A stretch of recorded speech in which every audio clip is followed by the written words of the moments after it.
Hi, I'm Johnny Barfus. I'm here with Kelly Ashton, one of our educators, our education manager, I apologize. Today, we're talking about 5 challenging threads. Yes. Kelly, your initial reaction to this was, we don't want to call them challenging, right? I just want you to have fun with threads and see how much of an impact the thread can play in your quilting. And I think people are really intimidated by different types of threads. So our goal today is to walk you through some tips that'll help you manage some of these threads that people consider to be challenging. Okay? Right. So let's just have fun with our threads. Okay. First, we're going to talk about this quilt on the wall behind us. Okay. Tell us about that, Kelly. So this is a quilt of mine. It's needle turn applique, and it's by a quilt designer out of Australia, and it's Don't Look Now. So the pattern is called Lovebirds, and just one of my favorite quilts because it's just so bright and happy, and so I just wanted to share it today here. So great. That's all. Yeah. All right. All right, let's talk threads. What thread are we going to start out with? So we're going to start out with metallic, but I'm going to show you a couple of samples on how thread can be impactful on your quilt.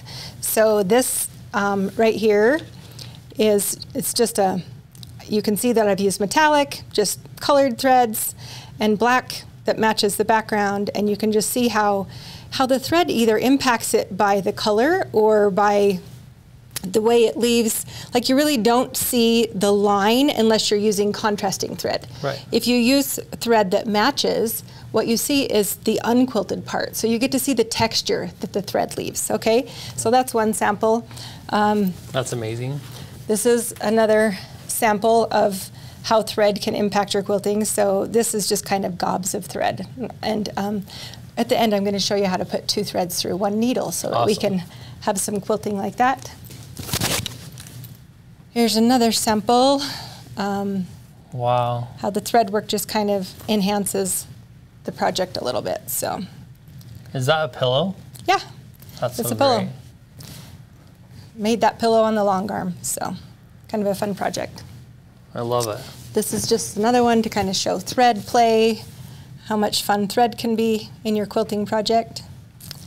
And then last but not least, okay, here's my Halloween fun. I got this one finished just in time for Thanksgiving last year, so I'm excited to hang it for Halloween this year.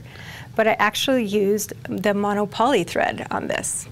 And monopoly is fantastic in the Longarm, so we're going to show you how to use that in just a few minutes. Okay. What's one of the things I hear most frequently from quilters? Do you know?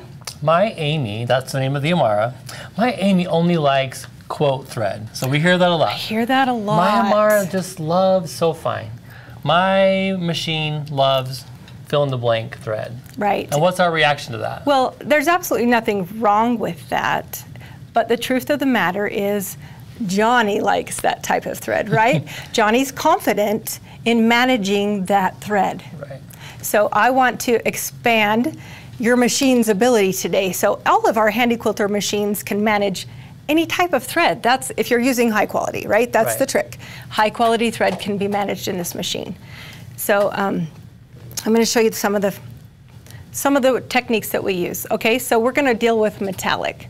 The #1 trick to metallic is just have a high quality metallic. So metallic is like a really thin foil that's wound around a core of a thread, right? Mm-hmm. And if you don't have a high quality metallic thread, then it twists and twists before it gets in the needle, because we have kind of a long thread path. Right. Even in your domestic machine, it can be tricky. But with the longer thread path, that little foil can get twisted, and it breaks a lot, and it frustrates people.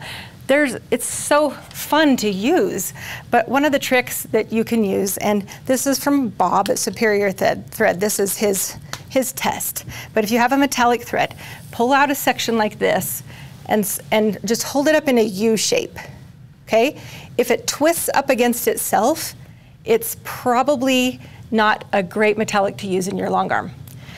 And honestly, it's probably not a great metallic to use. So definitely don't hand that down to somebody who's a beginning quilter, because we don't want them frustrated too, right? Use it for some handwork or something. So, okay, so the first thing is that U test to make sure it's not going to twist back on itself, right? Yep, and if you've got a high quality metallic, it's just fun to use in your machine, okay? So I have metallic. I have kind of a bronzy copper color in right here. And it's a little more fragile thread. So the trick is that I want to have a looser tension. Okay. All right, so whenever you're testing a thread, excuse me, get your hand on the thread right here, right below the pigtail thread guide, right before the needle, and get your hand on it and pull that thread. See how I'm pulling it? And then I can feel that tension. And I need it to have a little looser tension than some of my other threads. Okay. Okay? Then the other thing with metallic thread is I'm choosing metallic because I want it to shine. I want it to shimmer. So if I choose a longer stitch length, then I'm giving a little more of that thread to the surface of my quilt and allowing it to show, to shine on my quilt. So I'm gonna choose a stitch length of 9 right now. Okay. Okay? I haven't practiced anything, don't have any design in my mind. Well, you're a genius, so just show us. Yeah, so. That's something I haven't ever thought about is that stitch length, though. I'm glad you mentioned that. Yeah, if you put a stitch length of like 12, you just have little tiny stitches. You won't see it. Yeah, so we're just making a little bigger stitch length. I'm just gonna do a little design.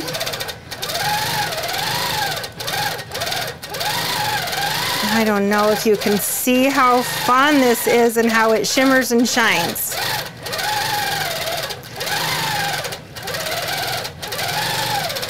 So we actually shut off the lights on the machine so that you can see better on the camera. So that, unfortunately, it makes it so that you don't get the shine of this awesome thread. But metallic is so fun to add to your quilting project. I love it. I can see it. That looks really good. I was kind of hoping the thread would break so I could show you how I managed it, but we're not done yet. We'll try another thread. Break yeah, for you guys. Okay, so that's metallic, and it just has the best shine. I love to put metallic in different projects. I love it. So I don't use it on a quilt that I want my grandbabies to snuggle up in. But there are plenty of quilts that I'll hang on the wall or use as table toppers or something, and I want them to sparkle. So that's that, okay? That looks great. So that's the first thread that people usually say they want to use and they just are afraid to use. I was gonna say one thing, you don't have to change anything in your thread path. You're still gonna use all 3 holes in the 3-hole thread guide. You're just gonna loosen your tension a little bit, and you're gonna use the appropriate needle size. Needle size. Okay. Excellent. Right. And we talked about this before. People will call us and ask about needle size. We usually point people to the thread manufacturer and say what needle size is recommended by that. Yeah. Right? Right. And well, I'm just going to say for a metallic thread, I would use an 18. Okay. So you're going to go up to an 18. Yeah, mine's an 18. Okay. All right. Awesome. So, one other thing I want to make sure you see on this threading video. Okay, let me rethread. I'm going to put in glitter, another shiny thread. This is like little hologram tape kind of thing. Can you think about a quilt you'd want to put this on? Yeah. Yeah? It's not just, right off the bat, but. Well, I've seen a couple of your really fun bright quilts. It would be fun to add something bright. It would, yeah. Okay, but there's a trick with this thread. Okay, and there's also, let's go back a step. Let's talk about this metallic. Okay, this metallic right here that's on machine right now, it's on a cone, and it's a cross-wound cone. Okay. Okay, you can also buy metallic on a spool like this, and the spool is straight wound. Okay, so thread delivery is a really important part. And so you need to pay attention. You can see that right there. This is straight wound and this is cross wound. Cross wound thread is designed to be delivered on a cone up like this. Straight wound thread is designed to come off the spool like this. Okay, so what do we have that we can attach to the Amara that will allow us to do the appropriate thread delivery? We have the horizontal spool pin. Awesome. So that machine has one on already, right there. Okay, we have a horizontal spool pin on right here. So I wanted to point that out because obviously with this hologram, this glitter thread, if I brought it off like this, can you see how it twists? You probably can't because it's so fine. But picture like a spool of ribbon. Yeah. And if I pulled the ribbon up like this, it just twists, twists, twists, twists. So when people are here for our retreats, we use toilet paper. because you can see it really clearly. Too. Yeah. When you pull up like this, like you're saying, it doesn't want. I should have brought some. We didn't think about it. I'm sorry. But you know how toilet paper comes off the roll. Yeah. It comes off like this. Off the top. Okay. So we're going to put this glitter thread on the horizontal spool pin, and I just want it. I don't want it exactly. I want it just a little bit of a lift to it so it doesn't fall off. Okay. But I still want it pretty level. Okay. Awesome. So the trick with this thread is it's got a little bit of a stretch to it, okay? So I'm gonna rethread this machine, and I'm only gonna use 2 of the thread hole guide instead of 3. Okay. And if you understand the thread hole guide, they help with the twist of the thread, but they also add tension. So we have to, because this is a more fragile thread, we just want to have less tension on it. So when I get to this 3-hole thread guide right here, so as you're threading, it's really a lot easier if you just have a small amount of thread to work with, and that's a little bit twisted right there. So I'm going to cut that off. And I'm just going to go through 1 hole and then a 2-hole, and we always go from back to front on this 3-hole guide. Now, I don't recommend skipping the holes just for the fun of it. I only recommend skipping the holes if it's going to impact the use of the thread and give it too much tension. Okay, so that's just through 2 holes. Now, got to get rid of this one. Here's the trick. When you're threading, make sure that you've flossed this thread right up into that tension disc. Bring it around, catch the spring, go around the stirrup. Oh, I missed that one. It's got to go in that little guide, okay? And then we're going to take it up through the take-up lever, and this one is also from back to front. I know a lot of you have done this a million times, but I can already feel that this is way too tight. Just like from the pull, the tension on the If I pull on this right now, I'm going to break the thread. So I'm just going to loosen it. I'm going to check my thread. Oh, okay, always check your whole thread path. This is caught on the horizontal spool pin. So before you start turning your knobs, make sure that it's not stuck somewhere, okay? That definitely adds the tension, right? Oh, yeah. Okay, but I'm still a little tight. Oh, and one more thing. I often have people ask if the thread should go from front to back or back to front. It's also like toilet paper. It's just a preference, right? Okay. We've referred to toilet paper probably way too much in this. Fine, but we're not going to get into that argument. That's a whole other argument, right? As long as you do it my way, it's fine. Right. Right. Do it at my house, do it this way, right? Yeah. Oh my goodness, I'm not sure if I can see this, Johnny. You might have to thread for me. You're asking me. Oh, you have your glasses on. I don't have my glasses on. I have to take them off. You'll get it good. Okay, well normally there's that groove in the front of the needle. And if you can find the groove and just slide it down, it'll slip right in the hole. Look at that. Good job. Magic. You did it. Okay, with this one I'm even going to go down to 8 stitches per inch because I really want this thread to just kind of be a showcase.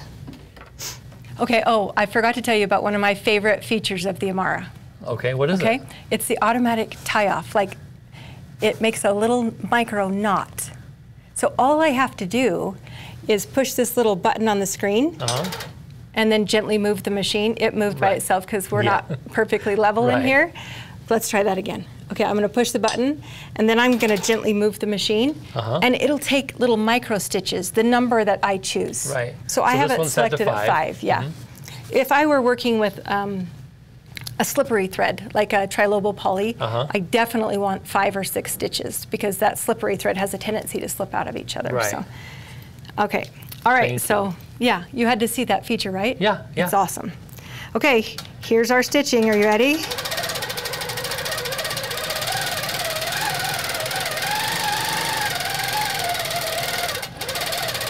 Can you see this thread?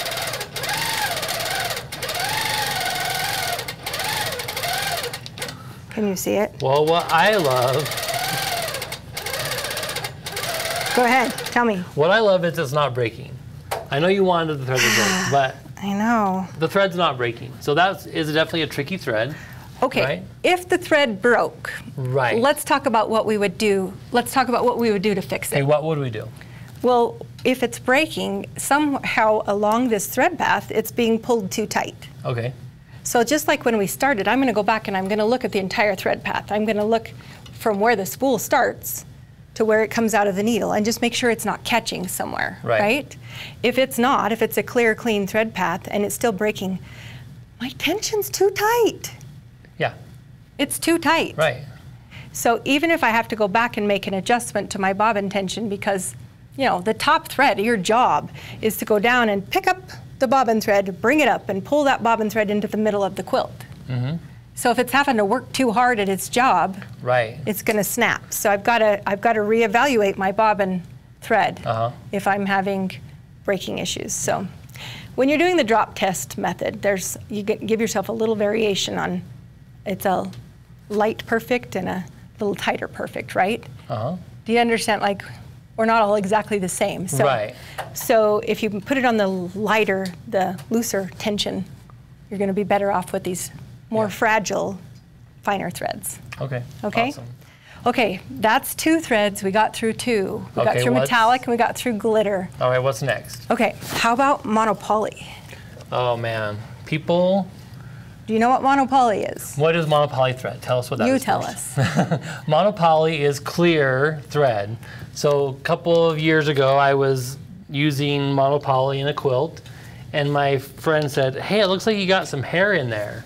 I said, no, that's actually the thread I've been sewing with. It looks like hair. So it says a very fine polyester, right? Or what is it made of? Yeah. Well, it might be a nylon. Yeah. But it's almost like a really tiny fishing line, right? Yeah. And it has some stretch to it.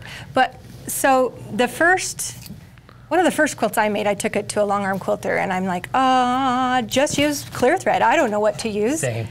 It's a big, soft, flannel, fluffy quilt, and we all hate it because that thread is pokey.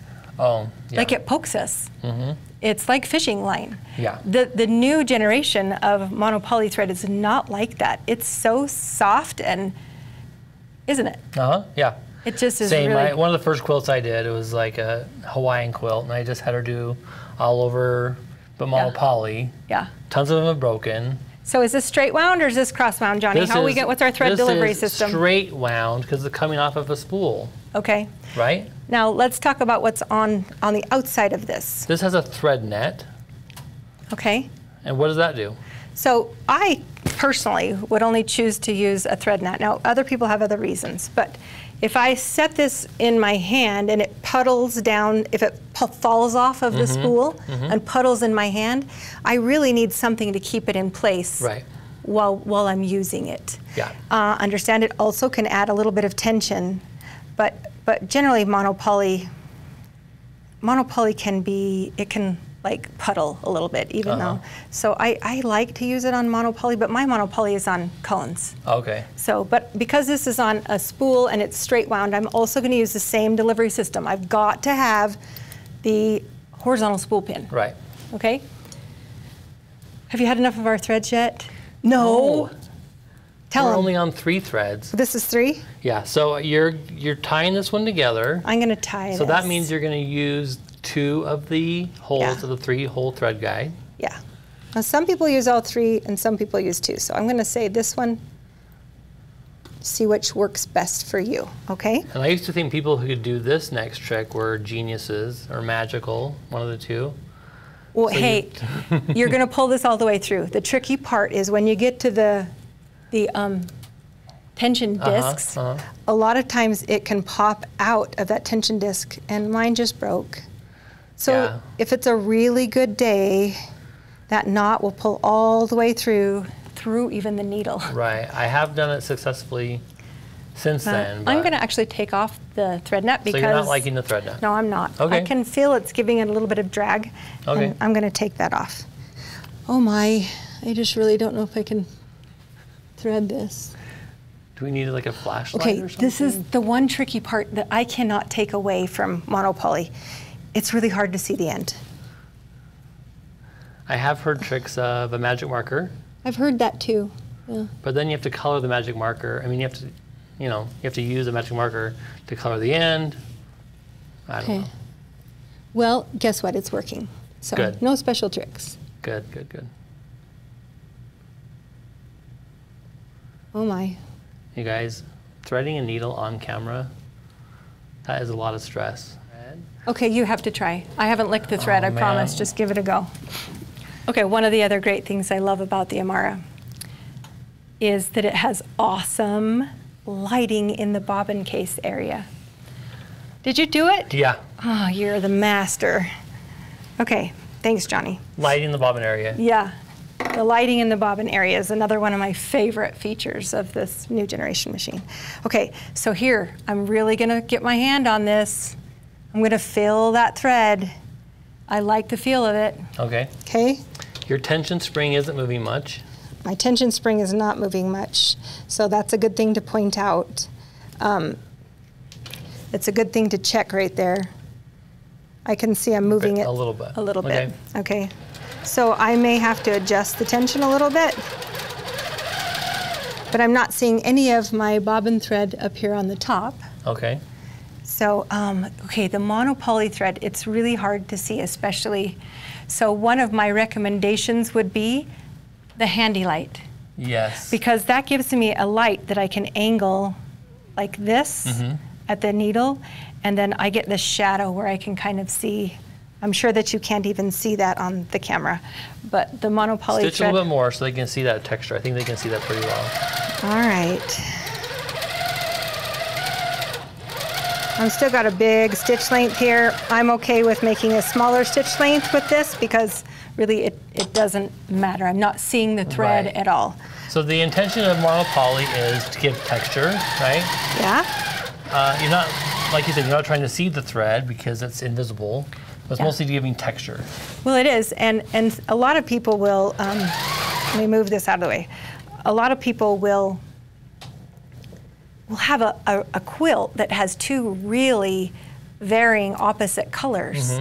And unless you like to change your thread a lot when you're quilting, monopoly is a really good choice. Yeah. Because actually I just finished, or I'm not finished with it, but I'm working on a really nice applique quilt for a friend.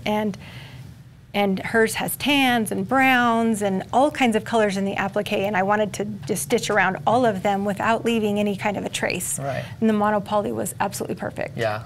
So we were just talking earlier with Kim, and she's working on, she said the same thing. She has a lot of whites, a lot of blacks, a lot of colors in between. So there wasn't one thread color she could use. Yeah. So she said, I just chose a monopoly. I truthfully was scared of monopoly for a long time. First of all, because I thought it was pokey. And second of all, is that a real term? Yeah, it is pokey. Okay. It's fine. And second of all, because I just knew it was really hard to manage. And we haven't talked about what's in the bobbin. Have you noticed that I've used the same bobbin thread the whole time? Yeah, you haven't changed the bobbin. So I don't need monopoly in the bobbin. What I have in the bobbin right now is a bottom line pre-wound, which is a 60 weight thread. So it doesn't matter what weight I'm changing to, I'm consistently staying with my same bobbin. And we that's haven't changed the tension in the bobbin either. No. So we always say set the bobbin tension first. Yes. Adjust the top to match it. Right. Yep. Okay. Often people, they'll feel like that they have to match the top thread to the bottom. And we don't recommend monopoly in the bobbin. Well, like we talked about, it's a stretchy thread. And so if you were to wind this at a high speed on our bobbin winders, you're going to get a lot of stretch in that wind. Yeah.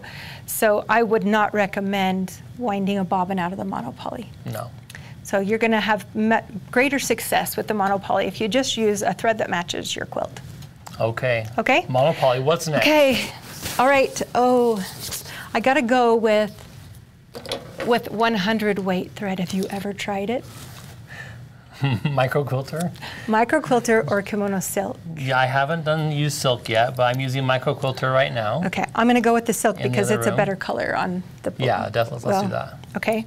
So, actually, this is it's a cross wound on a cone. So I'm going to go right there. And I'm just going to cut my thread right there.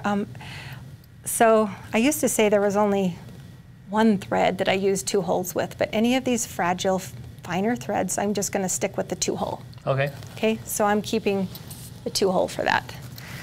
Now, keep your fingers crossed that this stays. It's a good day. Hello, hooray. It's a good day. I don't have to thread. We made it through the tension discs and through the needle. So we made it through the needle. Okay, anytime I do that though, I can feel that there's not much tension. So I'm going to go back and I'm going to take my fingers and pull up and make sure that my thread is in that tension disc, and it's just really got no tension. Okay, so I'm gonna tighten that up a little bit, just a little bit, and until I feel just the right tension right there, okay? All right. Now, I haven't like flipped over my quilt and shown you the tension underneath yet. There's the first thing I like to do. Oh, I didn't get a good tension with the monopoly. I don't think it was in the thread disc very well. Oh, okay. Okay, but I got a good tension with the first two. So I like to, yeah, feel with my fingers. My grandma would say a toe catcher. Yeah, yeah. So feel with your fingers, and if you can feel like little notches, you know you have a problem. Like you shouldn't be able to catch your fingernail in the thread. If you don't catch it, you're probably really close, but you'll still want to kind of take a peek at it and make sure that your tension is in the middle, like that little knot is in the middle. You want the knot in the middle of the batting. Yeah. Oh, I can hear something's not right. Something broke. Okay. Hooray! It broke, so we're gonna work on fixing it. I'm gonna go back and look at my thread path. Well, I did want the thread to break, but I really didn't want to rethread the needle. Oh, okay, dang it. Yeah. Okay. But this is a little more substantial than the monopoly, right? This is a little easier to thread. Well, I can see it. You can see it. Yeah, I'm using this micro quilter on a quilt in the other room right now. So two things I would change if I were quilting is I'd have my glasses on, and I would have the light on so I could see. Okay. But once again, if you can find that groove in the front of the needle, yeah, you did that really well. You can just thread it. Okay, so I did have a problem last time, so I'm going to recheck my thread. I'm going to tighten that up just a little bit. So it feels a little too tight. I'm just going to keep filling until I get the right pull on my thread. And we talked about this a couple of weeks ago, and did we? We talked about getting that feel. I can't remember what we're talking about now, but we talked about the feel of it. Okay. Right? Yeah. And I kind of was like, I've always kind of mocked, like, oh, how could you feel? But when you practice, you can get the feel of it. Yeah. Right? Okay. I'm going to push my favorite button again. Get my little micro stitches. Just a little small adjustment. Sometimes I see people say, well, you're quilting too fast, or you need a different, really, your speed shouldn't be a huge factor in it. It's more about your tension and getting that tension right. Okay, so now we have a pretty stitch on top. Are you going to fill underneath? Make sure we have a good stitch. Oh, no, I'm not. Come on. So what it feels like, I can feel a little notch, so it does feel like I need to tighten the upper thread just a little bit. So I would tighten it a little bit. Okay, there's one thing I really want you new quilters to learn, and that's how to pull up the bobbin thread. Okay. Okay, so if I finished quilting, I would have tied a little magic knot again, okay? And then what I'm gonna do is take my needle up, move my machine away, and then I'm gonna bring the needle back to the same hole-ish, okay? I'm gonna do needle down, needle up. And so for the second time, I'm gonna move my machine away. And I'm gonna move it at least 6 inches. Okay. And now I'm gonna cut these threads right here, and I'm actually cutting through 3 threads, the top thread and a loop of the bobbin thread. And by moving it away 6 inches, I left a tail on my bobbin that's 6 inches. Right. So now next time when I go to pull it up, I have a long enough thread I can pull it up. Yeah. I could move it away 1 inch and cut the thread, no problem. But then next time when I try to pull up my bobbin, I won't be able to grab it. Yeah, so let's show now pulling up the bobbin initially. Okay, so when I pull up the bobbin initially, I'm going to hold onto my thread, needle down, needle up, so 1 full stitch. I'm just using my half stitch button, and I'm going to move the machine away and just pull up that bobbin thread. Can you see it? Yeah. And then I'm going to grab and I'm going to hold on to both threads.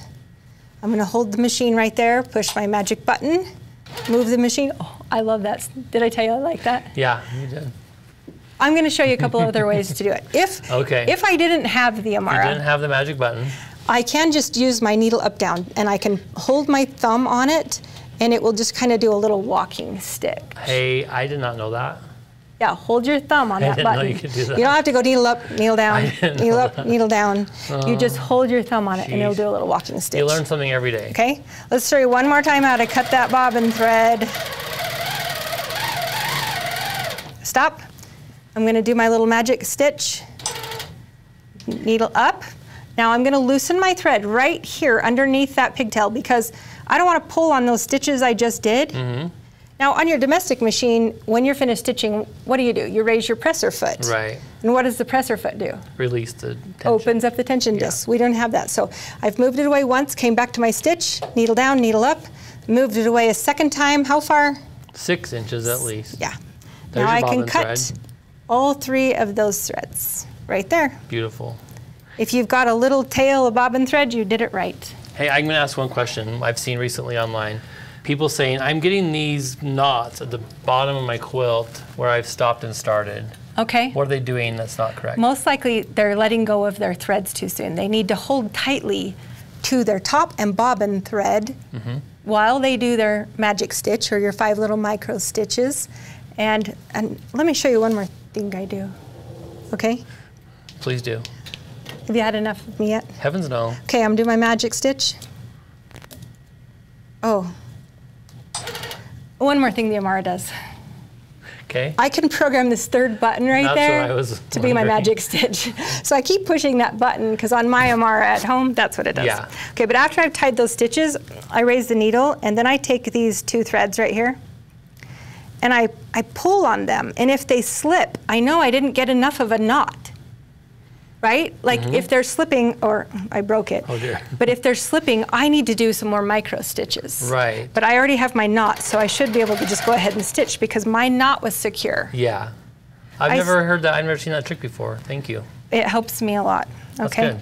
All right. We got through 4 threads. Okay, number 5. I got to show you one more. Now, you were going to talk about the motors on this. Do you want to talk about that really quick? Oh. The motors on the Amara? Well, that's one of my favorite things too. Did I already say that? No, we haven't talked about this. Okay. It's called the Servo Motor, So, right? so I've had a few Handi Quilters over my life, and I love Handi Quilters, but I have the Amara now. And when it came out, this new generation machine, they said, it has a servo motor. I'm like, what does that mean?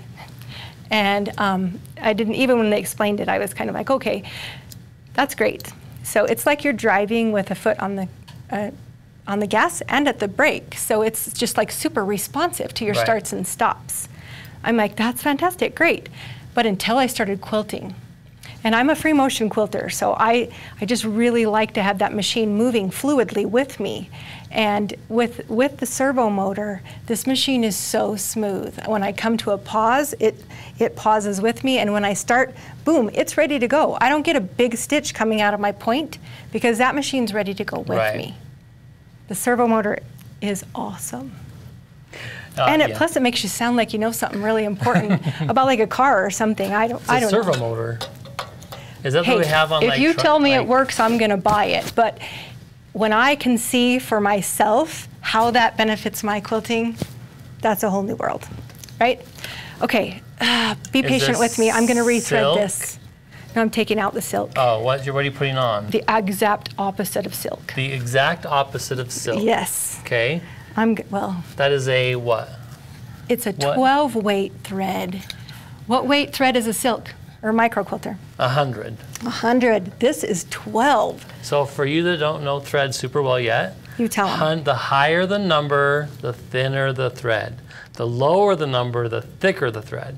So a 12 is super thick, right? Yeah, it's almost And like it a has to pearl do cotton. with how many inches, how many feet make up a pound, right? So it's how many units of length How many units of length? make up a unit of weight, And there's- right? Yeah. So if you took 12 units of length and put it in a weight measurement, To measure we'll say a an weight. ounce just so that we can We'll say visualize it, something right? like- It would only take 12 units of that length. It would This would take take- 100 units Right. of this. So we'd have to string this out 100 times. I think it's just because it's measured in units and weight, and we don't know the exact what they are. At least I don't. It's really not exact. Okay. I mean, it's just not exact. So 12 units of thread make up this weight of thread, right? Yes. And there's a common brand. What's the common brand that we talk about?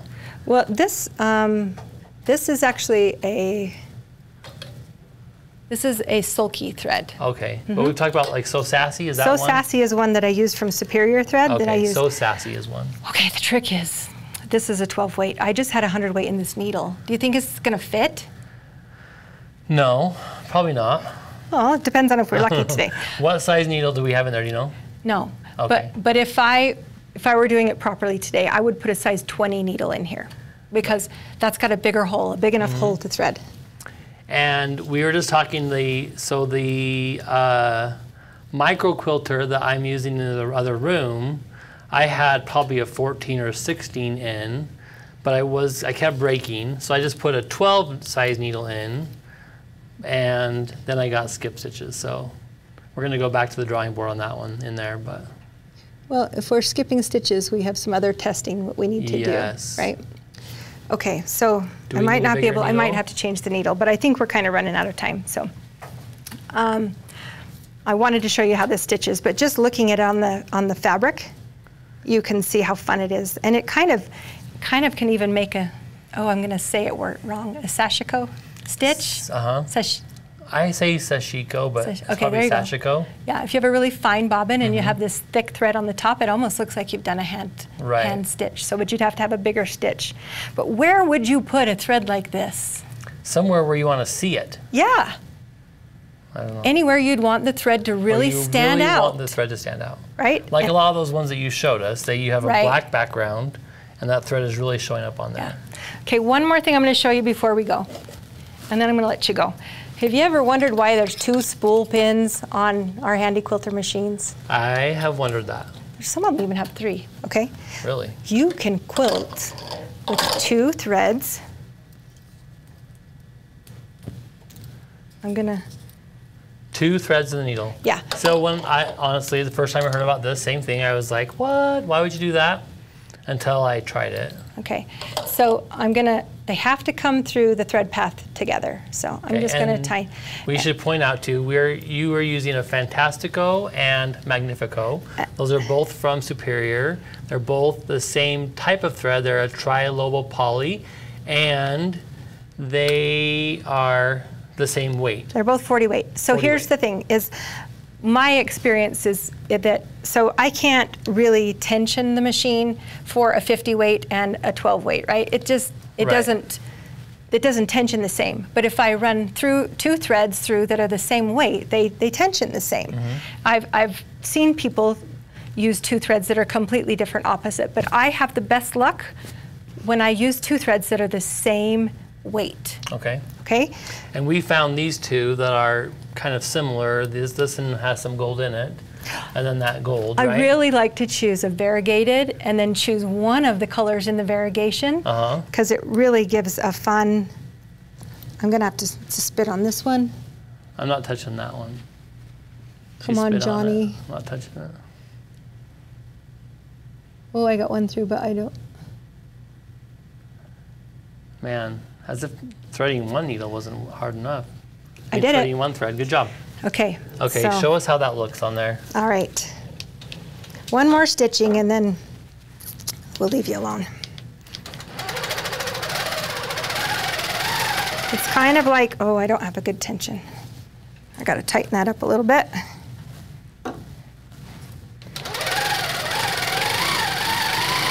Sometimes you can just see right away from your top stitching that it's not great. Yeah. And so I have a lot of people ask, what are you looking for? I'm looking for a nice, well-formed stitch. I want to be able to see the stitches in between. And I've got a couple little bubbles here, so this one still needs a little bit of work. I just need to adjust the tension a little bit, but I'm going to leave it at that. I hope we met our goal. I think we did. Of helping you to be, to learn to become friends with different types of threads.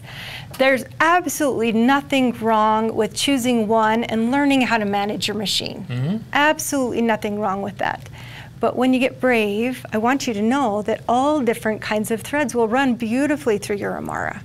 That's the way the machine is designed, is to run, and okay, all of the Handi Quilter machines will run every type of thread. But I have this baby at my studio. I also have the Infinity, so I can give both of them the shout out, right? So. Yes, so yeah. I definitely do. I hope people will also just play with it more too.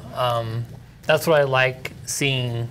A lot of your projects that you showed at first were just things that I wouldn't have thought to do, but if you just have some fun with it. Yeah. Right? That's what it's all about. Yeah.